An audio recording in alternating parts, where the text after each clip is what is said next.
So let's just jump into this. Like I said in my last and first team run, I thought team runs weren't as interesting because a team beating the game isn't nearly as interesting as a single Pokemon beating the game. But I was wrong, at least in terms of how interested people were in it. My Eevee video was the most viewed video on my channel since I posted it last October. Well, in a literal fraction of the time comparatively, the Gen 1 Trade Evolution video passed it and hit 6,000 views. And I'm not just doing this video for the views, but I mean, a few more views doesn't ever hurt, you know what I'm saying? And this run you can do all on your own without even modifying the game.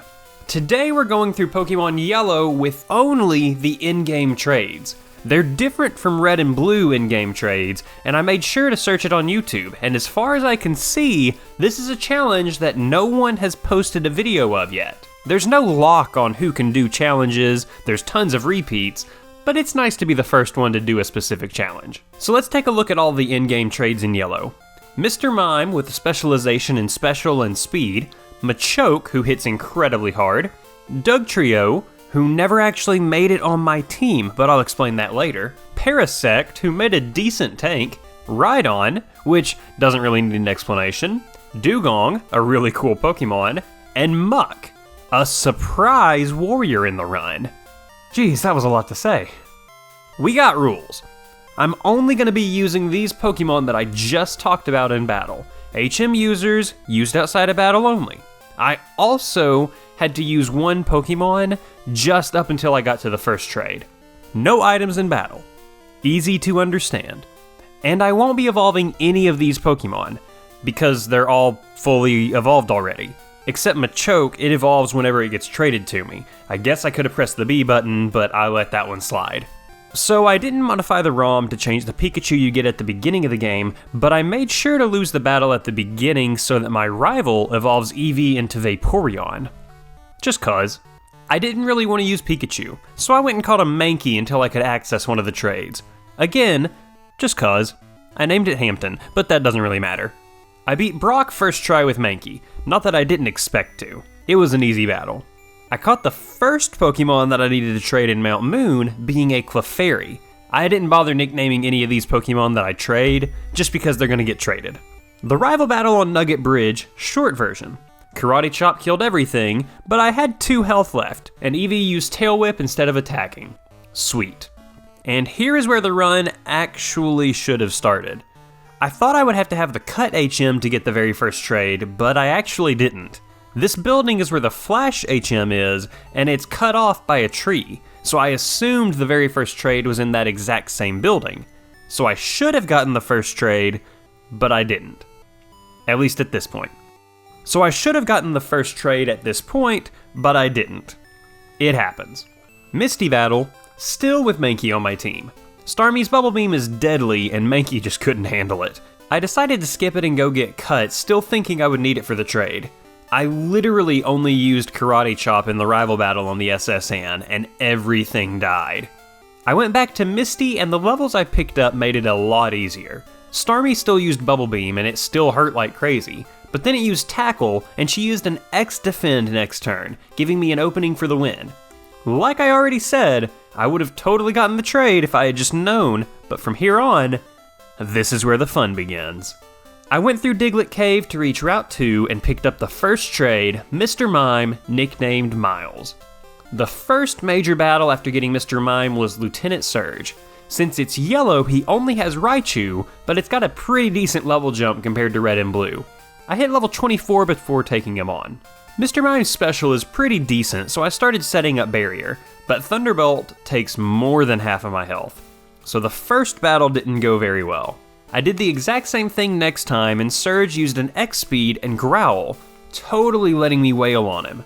Confusion doesn't really do much, but he literally only used Growl, and the one turn he used Mega Kick, it missed. First real battle of the run, and it only took 2 tries. Nice. I'm gonna break what I normally do and actually talk about one of the trainers in Rock Tunnel. This infamous guy has 2 Geodude and a Graveler that love to explode. I set up Barrier to raise my defense as high as it would go, and Self-Destruct barely did anything to me. I was pretty proud of this strat. I went ahead and battled my rival in the Pokemon Tower because I made another mistake in the run, setting a very good precedent in this video. Barrier boosted my defense all the way up, and that gave me the armor to just use Confusion on the rest of his team. And I was gonna go ahead and catch Cubone for the second trade, but I can't catch anything here until I get the Sylph Scope. So I went and got the Sylph Scope. But here was where I ran into a problem. Miles took care of Giovanni's first 2 Pokemon with no problem at all. But when Persian came out, I realized that Mr. Mime was gonna start ignoring my commands. So that was great. I still won the battle, but it made the next little bit of stuff in the run much more frustrating. So I went back to the Pokemon Tower to get Cubone, spent a good 30 minutes looking for one on the wrong floor where it doesn't spawn, unimportant, and got my second trade, Cubone for Machoke, named Ricky, who actually evolved straight into Machamp, so that's kinda cool. I went straight to Erica's gym now, and let me tell you something. I realize Machamp is level 22 and Tangela is level 30, but please, does anybody want to explain to me how a muscle man like this is slower than a big old bundle of spaghetti, just like this? Yes, I'm making spaghetti just for this bit, and I'm gonna enjoy the spaghetti. But still, why is Tangela faster? Huh. Tangela has base 60 speed and Machamp has base 55. Machamp did the best he could, but Tangela kept locking it into Wrap and Bind, but Machamp did a pretty good amount of damage before getting knocked out. Mr. Mime shouldn't have taken much damage, but the constantly ignoring orders made things much worse. Weepinbell popped out and Mr. Mime kept being non-compliant. I went and grinded up Machamp a little bit to maybe stand a better chance, and it took care of Tangela this time. Weepinbell paralyzed me, but with 2 HP left, Machamp took out the Pitcher Plant. But then Gloom came in and crushed it. But I just needed Mr. Mime to be a tiny bit more compliant. It started out using Double Slap instead of using a good move, and then fell asleep. And Gloom just thrashed around with Petal Dance. So much potential just wasted. In what is probably the only run where Erica has been this much trouble, where I had a move that was super effective but just couldn't use it consistently, I finally got the win. Machamp got lucky with not losing too much health against Tangela and did a considerable amount of damage to Weepinbell this time before fainting. Mr. Mime actually used Confusion and took it out. Then Mr. Mime used Confusion again.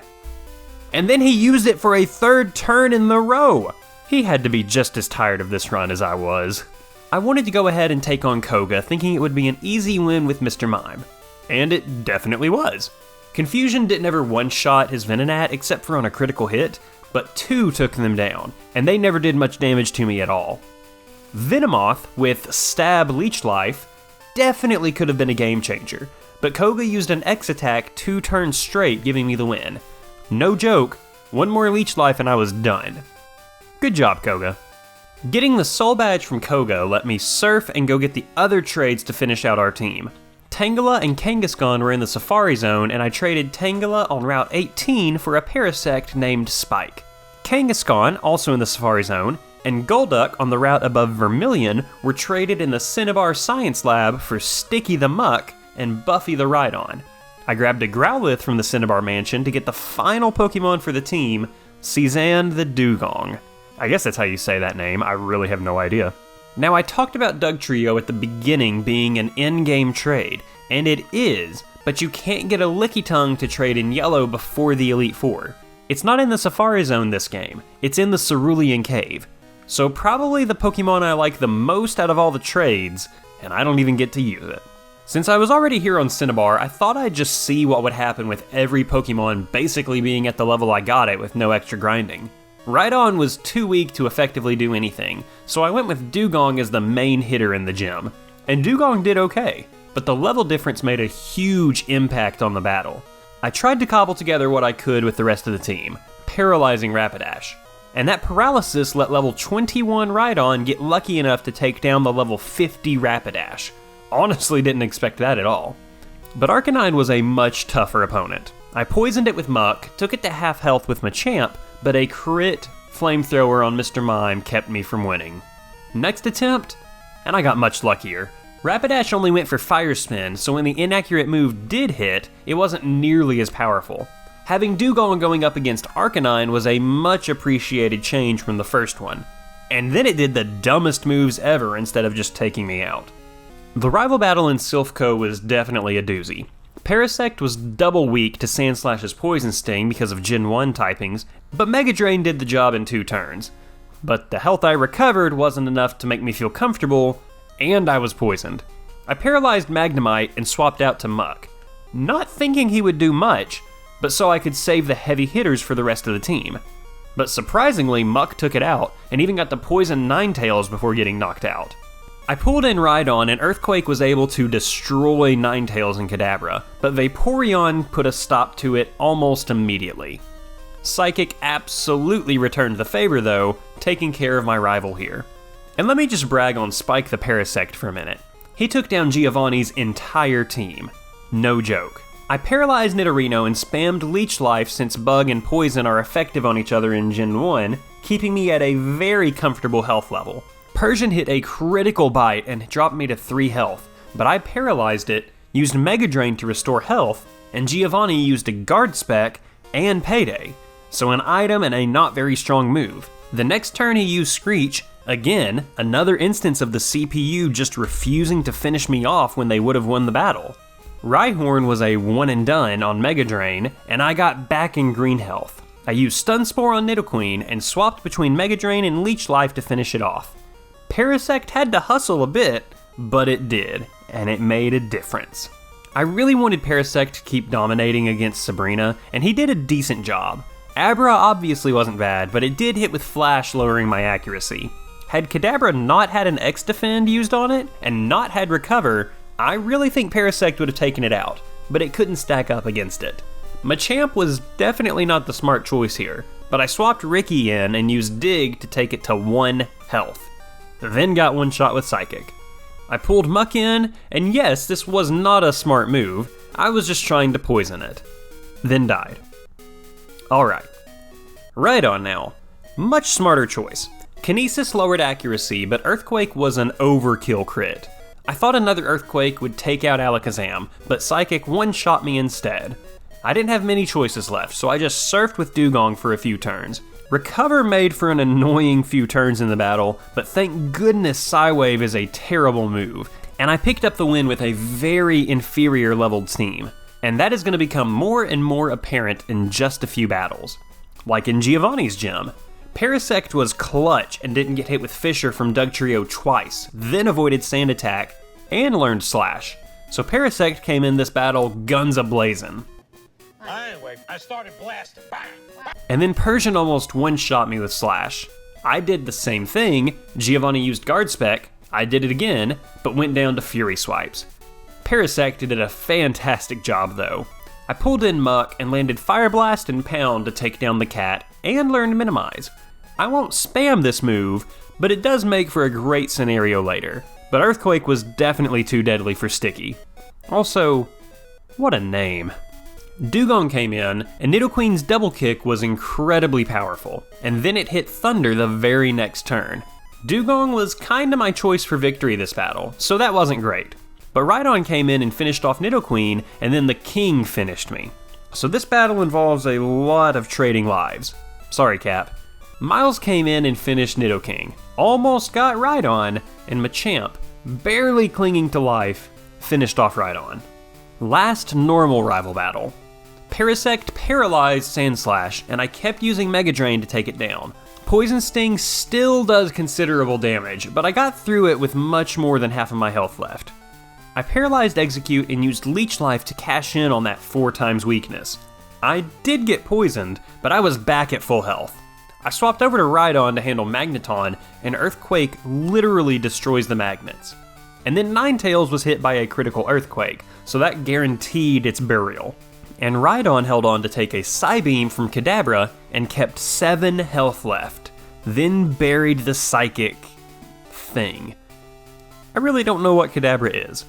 But Vaporeon, again, put an end to Buffy's reign. Get it? 'Cause rain, like rain from the sky and water, except I did hit with an Earthquake, so that made it easier to finish off when the next Pokemon came in. Parasect came in to sap health away from Vaporeon, and the level difference made my moves not nearly as strong, but after just a few turns, I beat my rival. Also, before the battle ended, Vaporeon used Haze and healed my poison, so that was funny. Aight. So I had a full team of 6 Pokemon. The Elite Four wasn't hard, right? Wrong. Let's start with Lorelei, because that's where the Elite Four starts. Dugong will only use Rest on Machamp and Muk, but I kept Machamp out front to take it down without losing any health, and I had the type advantage on Cloyster. Except a critical Ice Beam took down Machamp, and Ice Beam took down Parasect too. I started maxing out defense with Mr. Mime, and it made Cloyster's moves do very little, but that was also after taking damage for all those turns. Thunderbolt quickly took down the Clamshell. I kept using Thunderbolt on Slowbro, and it kept using Withdraw, so it didn't ever actually do anything. Jinx put me to sleep, and then I immediately woke up.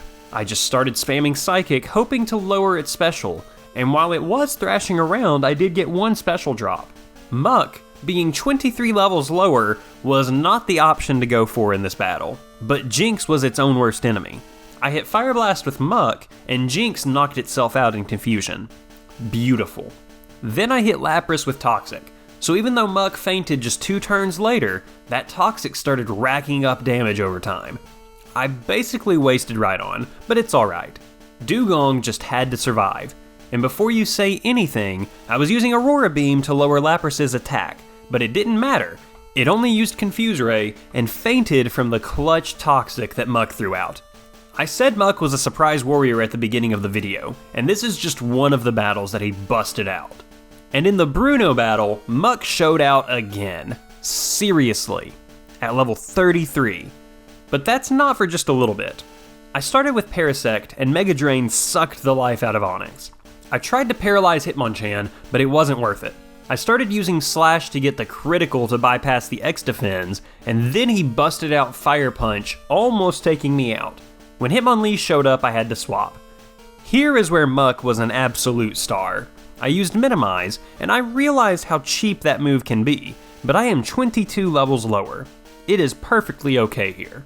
I hit with Toxic and realized that because my evasion was so high, High Jump Kick constantly missed and made Hitmonlee take even more damage.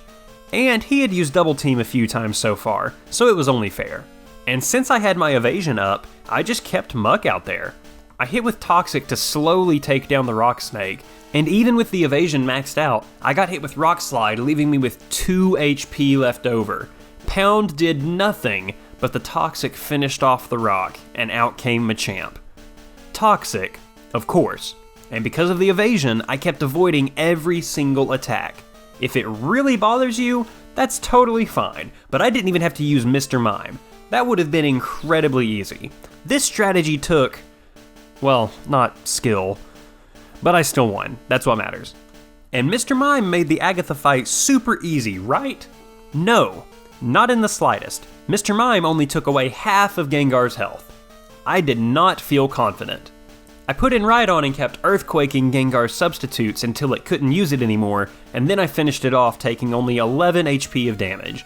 Golbat did hit with Toxic, and Strength didn't do nearly as much as I wanted it to, and I should have just gotten the Rock Slide TM, but just like in the Rhyhorn run, I am not smart and didn't do that. I did swap to Dugong to turn the Toxic into regular poison. Dugong wasn't overly powerful, but it was able to handle Haunter and Golbat, because Agatha kept switching between them. When Arbok came out and I put Rhydon back in, Arbok just barely survived Earthquake, but then Agatha started swapping around, and I killed it upon re-entry in the battle. Then Gengar went down to a critical Earthquake. Critical in the sense of really strong, not actually double damage. I did not expect to beat Agatha that way, but I'll take it. Now for the last 2 battles. Lance was honestly harder to deal with than my rival, which I thought having Dugong on the team would make that completely opposite. First battle, and I led with Mr. Mime to crush Gyarados with Thunderbolt, and it's 4 times effective, but Hyper Beam is devastating to Mr. Mime. I threw in Dugong thinking it was the smart move. Getting left with 19 health helped me determine that it definitely wasn't the right move, and then Lance used a Hyper Potion. I panicked and scrambled, throwing Machamp into the fight. And he survived Hyper Beam and used Leer for 2 turns before dying. I almost took down Gyarados with Rhydon, it had 1 HP left, then landed Hydro Pump. Muk took down Gyarados, But I had 2 and an 8th Pokemon left over, and that was just his first one. I poisoned Dragonair, but it paralyzed me, and Muck surprisingly survived one Hyper Beam, but then died a few turns later. Parasect took down this Dragonair, but then got frozen by the second one. Not literally, it just got really cold and died, and Dugong just couldn't handle it. Great. I tried a ton of different strategies, and have an hour's worth of footage taking on Lance over and over. I finally took down Gyarados with Thunderbolt without taking any damage, so Mr. Mime was much more able in the battle. It even took down the second Dragonair because I dropped its special with one Psychic. Then it knocked me out with the next one. But I was at the second Dragonair with only one Pokemon lost. Muck took a Hyper Beam like a champ and Toxic Dragonair, just to whittle away at it. Machamp took Hyper Beam too, and I just leered twice to weaken it, but it locked me in Wrap, which meant it locked itself into toxic damage each turn. Aerodactyl obviously finished off Machamp, and I opted for Rhydon so I could save Dugong for Dragonite. Rhydon doesn't hit Aerodactyl hard, but it doesn't get hit hard either. It took quite a few turns, but Rhydon finished off the Flying Fossil, and I had half a team still to use against Dragonite. I went for Tail Whip, but Blizzard froze me over. Instead of putting complete hope into Dugong, I went for Parasect to paralyze it. Except it used Fire Blast, so I had to go straight for Dugong. It missed Thunder, I hit Blizzard, he used a Hyper Potion. I did Aurora Beam to lower attack, but it did half health shockingly, so another Aurora Beam took it down. You don't want to hear about the other 74 attempts on the battle, I promise you. And finally, we're here at the champion battle. This took a ton of time too, but was probably easier than Lance. I can't quite explain why, it was just easier. Still a nightmare though. I led with Parasect, and at level 61, the champion of the Pokemon League still has Poison Sting on his Sandslash. Jeez. I got poisoned, and Mega Drain couldn't regain enough health. And I missed one turn too, sealing Parasect's fate. Rhydon died to just one single Earthquake. Also great. Dugong took down Sandslash, but I only had 29 health left over. I was able to paralyze Alakazam with a critical body slam and almost took it down, but it landed Psychic to knock out Dugong.